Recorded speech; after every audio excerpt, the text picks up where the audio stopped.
जय जय श्री राधे। आइए आप आज आपको निम्बारक संप्रदाय के कैसे तिलक किया जाता है वो आपको सिखाते हैं हम, और ये भी बताते हैं जो तिलक सबको करना चाहिए, चाहे जिस चीज़ से करें, सिंदूर से करें, रोली से करें, गोपी चंदन से करें, या उससे भी नहीं हो तो पानी का भी तिलक जरूर लगाएं। बहुत लोगों के शर्म आती है जो तिलक लगाने की, तो आप पानी का भी तिलक जरूर लगाया करिए।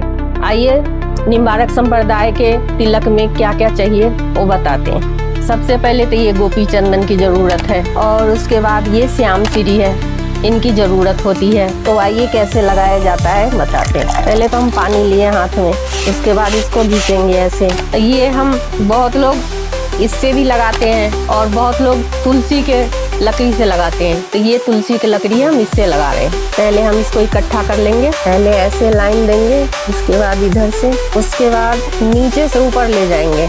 ऊपर से नीचे कभी नहीं लाना चाहिए।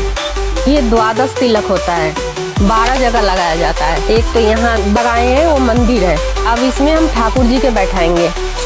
क्या ये श्याम श्री है, अब इससे हम लगाएंगे। ये मामूली बिंदु नहीं है, ये इसे मामूली बिंदु नहीं समझना चाहिए, ये ठाकुर जी हैं। आगे द्वादश तिलक है, ये 12 जगह लगाया जाता है।